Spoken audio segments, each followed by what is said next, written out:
எனக்கு வந்து பர்சனலா ஒரு படத்தை அரசியலுக்காக யூஸ் பண்றது எனக்கு வந்து பெருசா பிடிக்கல. ஜனநாயகன் ஆஸ் அ நான் விஜய் ஃபேனா எக்ஸ்பெக்டேஷனை பயங்கர பயங்கர பயங்கர லோவா செட் பண்ணிட்டு போய் பார்த்த ஒரு ஆளா நான் சொல்றேன். இந்த படம் நல்லா இருந்துச்சு. இந்த படம் வந்து ஆல்ரெடி ஆன்லைன்ல ரிலீஸ் ஆயிருச்சு. நிறைய பேர் வந்து பாத்துருந்தாங்க. என்னடா படம் இது, ஃபுல்லா கிரிஞ்சா இருக்குது, சும்மா வந்து எடுக்கணும் எடுத்து வச்சிருக்கானுங்க, ஓவரா அரசியல் பேசி வச்சிருக்கானுங்க, இது ஃபுல்லா ப்ரொபகண்டா தான் அப்படின்னு சொல்லிட்டு ஃபுல்லா நெகட்டிவா தான் வந்து பேசி வச்சிருந்தாங்க. அது மட்டும் இல்லாம ஆல்ரெடி ஹெச்வினோத் அவர்கள் வந்து அஜித் கூட 2 படம் வந்து பண்ணிருக்காங்க. அது ஃபுல்லா வந்து கமர்ஷியலா இருக்கும். அது வந்து அந்த அளவுக்கு ஒர்க் அவுட் ஆகவே இல்லை. ஸோ இந்த மாதிரி 2 மிகப்பெரிய ரீசன்னால கண்டிப்பா இந்த படம் வந்து ஃபுல் விஜய் ஃபேன்ஸுக்கு மட்டும் தான் வந்து பிடிக்கிற மாதிரி இருக்கும். ஏதான் ஹெச்வினோத் அவர்களும் சொல்லியிருந்தாரு 200% இது வந்து விஜய் அவர்களுடைய படமா தான் இருக்கும் அப்படின்னு. ஸோ இதெல்லாம் வச்சுதான் நான் வந்து ஜஸ்ட் ஓகே பாக்குற மாதிரி இருந்துட்டா போதுப்பா அப்படின்ற மாதிரியான ஒரு எக்ஸ்பெக்டேஷனோட போயிருந்தேன். ஃபர்ஸ்ட் எனக்கு பிடிச்ச விஷயங்கள் பாசிட்டிவ்ஸ். ஆஃப்கோர்ஸ் விஜய் அவர்கள் தான் இந்த படம் ஃபுல்லாவே விஜய் அவர்கள் தான். கிட்டத்தட்ட 95% சீன்ஸ்ல வந்து விஜய் அவர்கள் தான் வராரு. அதுலயும் முக்கியமா இதுல பாசிட்டிவ்னு சொல்லணும் அப்படின்னா அவருடைய அந்த ஆரா ஃபார்மிங் சீன்ஸ், எந்தெந்த இடத்துல எல்லாம் வந்துட்டு ஃபுல்லா மாசை வந்து எலிவேட் பண்ணி அடுத்த லெவலுக்கு கொண்டு போக முடியுமோ அந்த சீன்ஸ் எல்லாத்தையும் மனுஷன் தாறுமாறா நடிச்சிருக்காரு. அது வந்து ஃபைட் சீன்ஸா இருக்கட்டும், பில்டப் சீன்ஸா இருக்கட்டும், மாஸ் டயலாக் பேசுறதா இருக்கட்டும், ஸ்லோ மோஷன்ல வந்து நடந்து வரதா இருக்கட்டும், ஸோ இந்த மாதிரி எல்லா சீன்ஸ்லயுமே பயங்கரமா வந்து ஆரா ஃபார்மிங் பண்ணிருக்காரு. லிட்டரலா நடிச்சிருக்காருன்னு சொல்றதை விட ஆரா ஃபார்மிங் பண்ணிருக்காரு. அதுல இன்ட்ரோ சீன்ல கொஞ்சம் கை, கொஞ்சம் காலா, கொஞ்சம் கண்ணு அப்படியே கொஞ்சம் கொஞ்சமா பில்டப் பண்ணி அவரோட ஃபேஸை ரிவீல் பண்ணிருப்பாங்க. அதுவா இருக்கட்டும், அண்ட் அவருடைய ஊர் மக்களுக்காக வந்து ஒரு 30 பேரை வந்து அடிச்சிருப்பாரு. அந்த இடத்துல அந்த ஃபைட் சீன்ல அவர் வந்து பெர்ஃபார்ம் பண்ணதா இருக்கட்டும், அண்ட் இன்டர்வல் சீன்ல ராவண மொமெண்டா போட்டதுக்கு அப்புறம் அந்த பைக்கில் தாறுமாறா வந்து இறங்கி அதுக்கப்புறம் வந்து டூல்ஸை கொஞ்சம் கொஞ்சமா அரேஞ்ச் பண்ணி அங்க இருக்க ஆட்களை போட்டு அடிச்சதா இருக்கட்டும். அண்ட் முக்கியமா இந்த ஆரா ஃபார்மிங் சீன்ஸ் எல்லாம் தாண்டி குழந்தைகளுக்கு, அதாவது சின்ன குழந்தைகளுக்கு குட் டச்னா என்ன, பேட் டச்னா என்ன அப்படின்னு சொல்லி எக்ஸ்பிளைன் பண்ற ஒரு சீன் இருக்கும். அதுல அவர் சொன்னா இந்த மெசேஜ் பயங்கரமா ரீச் ஆகும் அப்படின்றத எடுத்துக்கிட்டு கரெக்டா சொல்லியிருக்காரு. ரொம்ப அழகா டெலிவர் பண்ணியிருந்தாரு. சோ இந்த மாதிரி அண்ணன் இந்த படம் ஃபுல்லா ஆரா ஃபார்மிங் பண்ணியிருந்தாரு. சோ அதுக்கு வந்து 100 மார்க்ஸ். அடுத்தது இந்த படத்துல பெரிய பாசிட்டிவா இருந்தது. பாசிட்டிவ் தாண்டி இந்த படத்தை வந்து அந்த கேசரி எந்த அளவுக்கு வந்து மோசமா வரப்போகுதுன்னு சொல்லி தான் மக்கள் எல்லாமே வெயிட் பண்ணிட்டு இருந்தாங்க. ஏன்னா பகவத் கேசரியே பாத்தீங்க அப்படின்னா ஒரு ஓகேஷான படம் தான். அந்த இடத்துல பாலையா இருந்ததுனால வந்து அவர் அந்த பக்கம் ஆரா ஃபார்மிங் பண்ணி தப்பிச்சிட்டாரு. பாலையா அவர்களுடைய படத்துக்கு போறோம் அப்படின்னாலே நம்மளோட மைண்ட் செட்டே ஒரு டிஃப்ரெண்டான மைண்ட் செட்ல இருக்கும். நம்ம கதை, திரைக்கதை, லாஜிக், பாலையா என்ன பண்றாரு, அவர் ஏதாவது இந்த படத்தை ஸ்பெஷலா பண்ணிருப்பாரு அப்படின்னு தான் போவோம். சோ அந்த ஒரு கதையை எடுத்து அதே மாதிரி சீன் டு சீன் ரீமேக் பண்ணியிருந்தா கண்டிப்பா வந்து நல்லா இருந்திருக்காது. அதை ஒரு டாஸ்கா எடுத்துக்கிட்டு முடிஞ்ச அளவுக்கு இந்த கதையை வந்து சின்ன பபுல்கமா இருந்ததை பிடிச்சி இழுத்து 3 மணி நேரத்துக்கு வந்து கதையா வந்து ரெடி பண்ணியிருக்காரு. அதுக்கு ஒரு எக்ஸாம்பிள் சொல்லணும் அப்படின்னா இந்த படத்துல வில்லனா இருக்கிற பாபி தேவா இருக்கட்டும், இன்னொரு பக்கம் பிரகாஷ் ராஜா இருக்கட்டும், இவங்க 2 பேரும் சேர்ந்து ஒரு அரசியல் கட்சி ஆரம்பிச்சு இந்த மொத்த நாட்டையும் வந்து கண்ட்ரோலுக்கு எடுக்கணும் அப்படின்றத ஒரு பேசிக் லைன். பட் இதை டைரக்டா எடுத்த உடனே சொல்லிடாம, டைரக்டா வந்து இவங்க 2 பேரும் வில்லன், இவங்களுடைய பிளான் இதுதான் அப்படின்ற மாதிரி சொல்லிடாம, பாபி தியோல் யாரு அப்படின்றத காட்டுறதுக்கு முன்னாடி ஏதோ ஒரு டெடி பியர்லாம் வருது, அதுக்குள்ள வந்து துப்பாக்கிலாம் வச்சு கடத்துறாங்க அப்படின்ற மாதிரி காமிச்சு, அதுக்கப்புறம் ஒரு பக்கத்துல பிரகாஷ் ராஜை காமிச்சு, பிரகாஷ் ராஜுக்கு ஒரு பிளாஷ்பேக் இருக்குது, பாபி தியோலுக்கு ஒரு பிளாஷ்பேக் இருக்குது, இவங்க 2 பேரும் விஜய் அவர்களுடைய பிளாஷ்பேக் கூட எப்படி கனெக்ட் ஆகுறாங்க அப்படின்ற மாதிரி முடிஞ்ச அளவுக்கு ரொம்ப சிம்பிளான லீனியரான ஒரு ஸ்டோரியை அங்கங்க பிச்சு போட்டு இன்டர்வல் பாயிண்ட்ல எல்லாம் மொத்தமா ஜாயின் ஆகிற மாதிரி செட் பண்ணிருப்பாரு. அது ரொம்ப நல்லா இருந்துச்சு. அடுத்து முக்கியமான ஒரு பாசிட்டிவ் அனிருத் அவர்கள். இப்ப ரீசெண்டா வர மிகப்பெரிய கமர்ஷியல் படத்துல எல்லாத்துலயுமே இவர் தான் வந்து மிகப்பெரிய பாசிட்டிவா இருக்காரு. இவர் தான் மெயின் ஹீரோவே இருக்காரு. இதை பாத்தீங்க அப்படின்னா அந்த மியூசிக்ல ஒரு சில நெகட்டிவ்ஸ் இருக்கதா செய்யுது, அந்த நெகட்டிவ் செக்ஷன்ல வர. பட் பாசிட்டிவ் பாத்தீங்க அப்படின்னா அந்த ராவண மாமண்டா பாட்டா இருக்கட்டும், ஒரு பேரே வரலாறு பாட்டா இருக்கட்டும், இதை வந்து இந்த படம் ஃபுல்லா வந்து யூஸ் பண்ணிருக்காரு. முடிஞ்ச அளவுக்கு அந்த 2 பாட்டுல இருந்து மில்க் பண்ண முடியுமா எல்லாத்தையும் வந்து மில்க் பண்ணிருக்காரு. அது இன்டர்வல் பாயிண்ட்ல அந்த ராவண மாமண்டா அந்த பாட்டை பிளேஸ் பண்ணது சூப்பரா இருந்துச்சு, பயங்கர மாசா இருந்துச்சு. அது ஒரு பேரே வரலாறு பாத்தீங்க அப்படின்னா லிட்டரலி ஒரு கட்சிக்காக கேம்பெயினிங் சீன் மாதிரி நடக்கும். அதுல இருந்து வந்து ஒரு பேரே வரலாறு வர மாதிரி இருந்துச்சு, அந்த பாட்டு வர மாதிரி இருந்துச்சு. மக்கள் எல்லாமே என்ஜாய் பண்ணாங்க, எனக்குமே வந்து பிடிச்சிருந்துச்சு. இதை தாண்டி இந்த படத்துல விஜய் அவர்களுக்கும் அவங்களுடைய பொண்ணுக்கும் வந்து ஒரு பாட்டு வந்திருக்கும், கண்ணே மணி அப்படின்னு சொல்லிட்டு. அந்த பாட்டு வந்து கேட்கறதுக்கு இந்த படம் ரிலீஸ் ஆகிறதுக்கு முன்னாடி எனக்கு ரொம்ப பிடிச்சிருச்சு. ஏன்னா பர்சனலா எனக்கு வந்து குட்டி பாப்பா இருக்கிறதுனால, குட்டி பொண்ணு இருக்கிறதுனால எனக்கு பர்சனலா ரொம்ப கனெக்ட் ஆச்சு. அந்த சீன்ஸ் எல்லாம் பாக்குறப்போ நம்ம பொண்ணும் ஒரு கடத்துல வந்து இப்படிதானே வளர்ந்துருவாங்க, நம்மளுடைய அந்த கைடன்ஸ் நம்ம குட்டியா கையில வச்சிருக்கோம், பட் ஒரு கடத்துல அவங்க தாண்டி அவங்க நடந்து அவங்க வாழ்க்கையை பார்த்துட்டு போயிடுவாங்கன்றதெல்லாம் யோசிக்கிறப்போ லைட்டா கண்ணெல்லாம் கலங்குச்சு. ஸோ அந்த பாட்டு எனக்கு ரொம்ப பிடிச்சிருச்சு.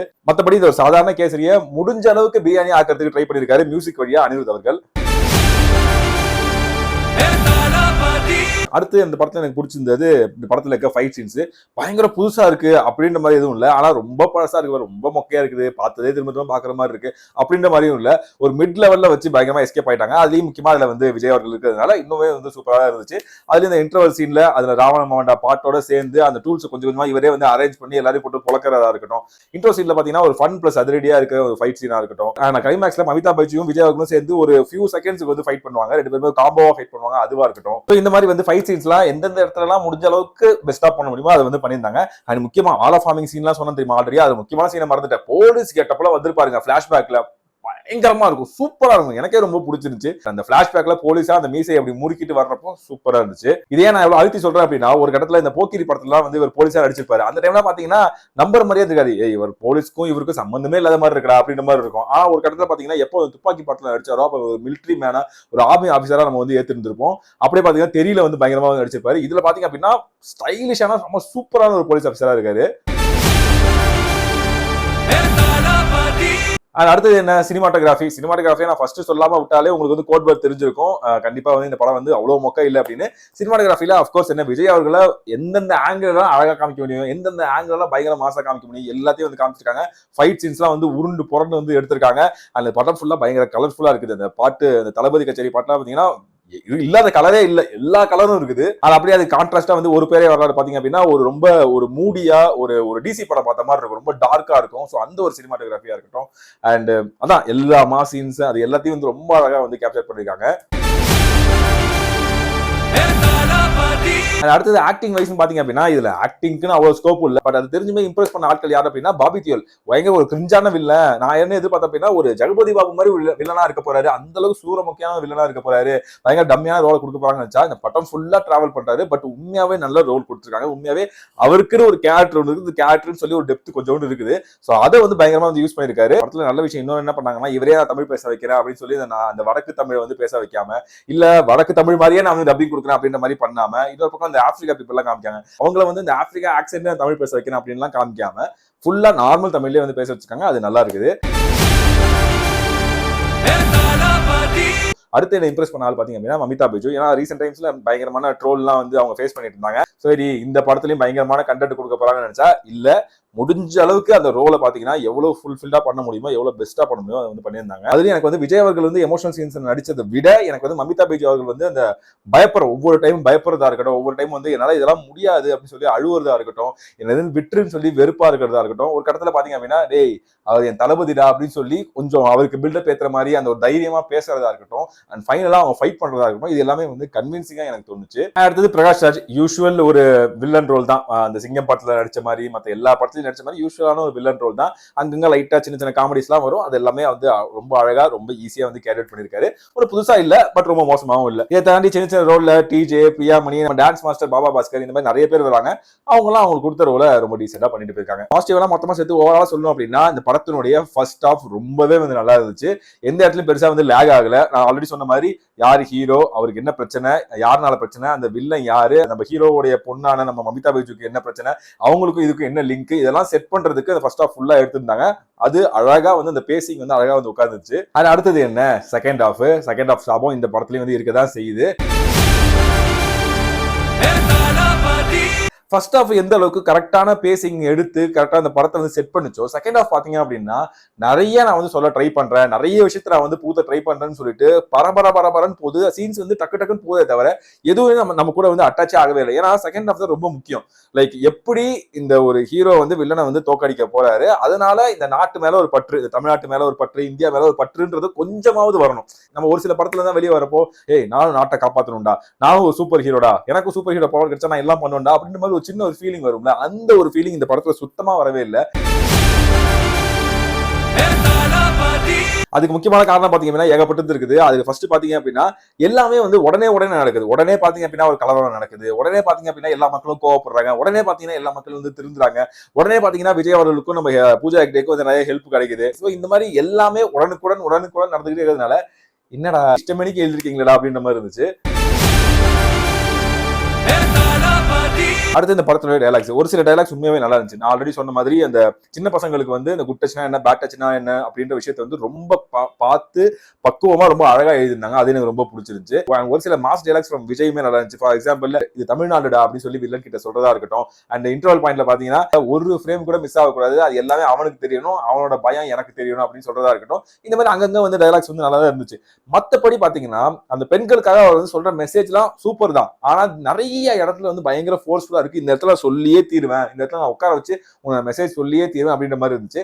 அதை தனியா அவர் வந்து ஒரு ஸ்டேஜ்லயோ ஒரு மேடையிலயோ பேசினாருன்னா எல்லாமே சூப்பர். நல்லாவே வந்து எழுதியிருக்காங்க. பட் அதோட பிளேஸ்மெண்ட், அந்த சீனோட ஸ்டேஜிங் எல்லாமே பாத்தீங்கன்னா கண்டிப்பா ஆர்டிபிஷியலா தான் தோணுச்சு. அதை தாண்டி செகண்ட் ஹாஃப்ல பாத்தீங்க அப்படின்னா ரோபோட்லாம் வந்து கிளம்பி வருது, ரோபோட் நாய் வருது, ஹியூமன் ரோபோட்ஸ் வருது. ஸோ எல்லாம் வந்து பயங்கரமா வந்து சண்டை போட்டுட்டு இருக்காங்க. அவங்களும் பாத்தீங்க அப்படின்னா டப்பு டிப்புன்னு கதையை முடிச்சு விட்டுருவாங்க. அண்ட் அதை முடிச்சு விட்டது பாத்தீங்க அப்படின்னா ஒரு சின்ன ஸ்பாய்லர், மதன் கௌரி அவர்கள். அவரை பாக்குறப்ப எனக்கு எப்படி இருந்துச்சுன்னா, நம்ம வந்து பயங்கரமா அவர் கலாய்க்கிறோம், எல்லாம் போறோம் வரோம், நிறைய அஃப்கோர்ஸ் அவரும் நிறைய மிஸ்டேக்ஸ் எல்லாம் பண்ணிருக்காரு. பட் ஒரு ஃபேன் பாயா இவ்வளவு ஒரு யூடியூபரா இருந்து கொஞ்சம் கொஞ்சமா வளர்ந்து வந்து அவர் வந்து பயங்கர சூப்பரா நினைச்சுக்கிட்டு இருக்க ஹீரோட படத்திலே ஒரு ரோல் பண்ணிருக்காரு அப்படின்னா அது உண்மையாவே சூப்பர். ஸோ அதுக்கு வந்து வெரி வெல் டன். அடுத்து திரும்ப நெகட்டிவ் பக்கம் வந்தோம் அப்படின்னா நிறைய வந்து இந்த அரசியல் விஷயங்கள் இந்த படத்துக்குள்ள இருக்கதான் செய்யுது. எனக்கு வந்து பர்சனலா ஒரு படத்தை அரசியலுக்காக யூஸ் பண்றது எனக்கு வந்து பெருசா பிடிக்கல. அட்லீஸ்ட் இந்த படம் வந்து இந்த அரசியல் எல்லாம் முடிஞ்சு ஒரு சிஎம் ஆனதுக்கு அப்புறம் வந்துச்சு, அதனால அந்த எஃபெக்ட் வந்து பயங்கர கம்மியா இருந்துச்சு. பட் இது முன்னாடியே வந்துருச்சு அப்படின்னா ஃபுல் அண்ட் ஃபுல் ஒரு ப்ரொபகண்டா மூவியா தான் இருந்திருக்கும். ஸோ இந்த படத்துக்காக இல்லாம எக்ஸ்ட்ரா வச்சிருக்க அந்த பாலிடிக்ஸ்க்கான சீன்ஸ்லாம் இருக்குல்ல, அதெல்லாம் ஃபுல்லா ஆர்டிபிஷியலா இருந்துச்சு. அது வந்து ஒரு கட்சியோடைய கேம்பெயின் மாதிரியே வேன் மேல ஏறி வந்து கேம்பெயின் எல்லாம் பண்ணிட்டு இருப்பாரு, அதுவா இருக்கட்டும். அண்ட் வந்து எங்கேயாவது பிரச்சனை நடந்துச்சு அப்படின்னா கண்டிப்பா அங்க நான் இருப்பேன் அப்படி சொல்றதா இருக்கட்டும். அண்ட் எந்த இடத்துலலாம் வந்து எம்ஜிஆர் அவரை யூஸ் பண்ண முடியுமோ அதெல்லாம் வந்து யூஸ் பண்ணதா இருக்கட்டும், அந்த சாட்டையை வச்சு அடிக்கிறதா இருக்கட்டும், அவருடைய பாட்டு பாடுறதா இருக்கட்டும், இதெல்லாம் எல்லாமே பயங்கர ஆர்டிபிஷியலா இருந்துச்சு, பயங்கர ஃபோர்ஸ்டா இருந்துச்சு. அடுத்தது இந்த படத்தோட பேர் வந்து ஜனநாயகன் வச்சுட்டதுனால கிட்டத்தட்ட ஒரு 1008 வாட்டி ஜனநாயகம் ஜனநாயகம் ஜனநாயகம் ஜனநாயகம் ஜனநாயகத்தை காப்பாற்றுவோம், ஜனநாயகனை காப்பாற்றுவோம் சொல்லி நிறைய சொல்லிக்கிட்டே இருக்காங்க. ஒரு கட்டத்துல பாத்தீங்க அப்படின்னா அந்த படத்துல ஜனநாயகத்துக்கும் சமூக நீதிக்கும் மக்களுடைய பேசிக் ரெக்குவயர்மெண்ட்ஸ், மக்களுடைய அடிப்படை வசதி, இந்த மாதிரியான 3 வார்த்தைகளுக்கும் வந்து டிஃபரன்ஸ் இல்லாம எல்லாத்துக்குமே ஜனநாயகம் ஜனநாயகம் ஜனநாயகம் சொல்லிட்டே இருக்காங்க. ஸோ அதுவுமே வந்து கொஞ்சம் ஃபோர்ஸ்டா இருந்துச்சு. அடுத்தது நான் பாசிட்டிவ் ஆல்ரெடி சொன்ன மாதிரி விஜய் பயங்கரமா ஆராஃபார்மிங் பண்ணிருக்காரு அப்படின்னு. அதுக்கப்புறம் இன்னொரு பக்கம் வந்தீங்கன்னா அந்த எமோஷனல் சீன்ஸ் வந்து நிறைய இருக்குது. அதாவது அவருக்கும் அவர் பொண்ணுக்கும் பாத்தீங்கன்னா எமோஷனல் சீன்ஸ் நிறைய இருக்கு. அது எல்லாமே பாத்தீங்க அப்படின்னா ரொம்ப ஓல்ட் ஸ்கூல் ஆக்டிங் மாதிரி இருந்துச்சு. ரொம்ப அப்படியே உட்காந்து நெஞ்சில கை வச்சுட்டு அழுவுறது, ரொம்ப கஷ்டப்பட்டு நான் இந்த இடத்துல அழுவுறேன், நான் வந்து உனக்கு வந்து நடிச்சு காட்டுறேன் பாரு அப்படின்ற மாதிரி இருந்துச்சு. எந்த அளவுக்கு மாஸ் சீன்ஸ்ல பயங்கர நேச்சுரலா அப்படியே கேஷுவலா அடிச்சுட்டு போறாரோ அது வந்து எமோஷனல் சீன்ல அவர் நடிக்கிறப்போ பெருசா எனக்கு வந்து பர்சனலா ஒட்டல. மேபி மத்தவங்களுக்கு எப்படி இருக்குன்னு தெரியல.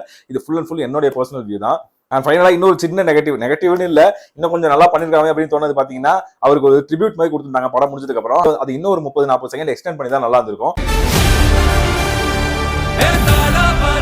சோ இதெல்லாம் தான் வந்து இந்த படத்தை பத்தின என்னுடைய பாசிட்டிவ்ஸ் நெகட்டிவ்ஸ். இந்த படத்தை நீங்க பாத்துட்டீங்களா, உங்களுக்கு பிடிச்சதா இல்லையா அப்படின்றத கமெண்ட் செக்ஷன்ல போடுங்க. முக்கியமா நீங்க ஒரு விஜய் ஃபேன் இருந்தா உங்களுடைய ஃபீலிங் எப்படி இருந்துச்சு? ரொம்ப வருத்தமா இருந்துச்சா, இல்ல இது ஒரு நல்ல சென்ட் ஆஃப் மாதிரி இல்லப்பா, நல்ல ஃபேர்வெல் மூவி மாதிரி இல்லப்பா, consider Leo as a farewell movie அப்படின்னு சொல்லி நிறைய மீம்ஸ்லாம் வந்துட்டு இருக்குது. ஸோ அந்த மாதிரி உங்களுக்கு ஃபீல் ஆச்சா என்னன்றது வந்து கமெண்ட் செக்ஷன்ல போடுங்க. இந்த வீடியோ வந்து உங்க ஃப்ரெண்ட்ஸுக்கு வந்து ஷேர் பண்ணி விடுங்க. அது மறக்காம சேனல் சப்ஸ்கிரைப் பண்ணிக்கோங்க. இதே மாதிரி ஏகப்பட்ட ரிவ்யூஸ் வந்துட்டு இருக்கு, எக்ஸ்பிளனேஷன் வீடியோ வந்துட்டு இருக்கு, ரோஸ்ட் வீடியோ வந்துட்டு இருக்குது. ஸோ எல்லாத்தையும் நீங்க பார்க்கணும் அப்படின்னா சப்ஸ்கிரைப் பண்ணிக்கோங்க. பக்கத்துல இருக்க பெல் ஐகானை கிளிக் பண்ணிக்கோங்க, ஆல் ஆப்ஷன் சூஸ் பண்ணிக்கோங்க. இதே மாதிரி இன்னொரு சூப்பரான வீடியோட உங்களுக்கு மீட் பண்றேன்.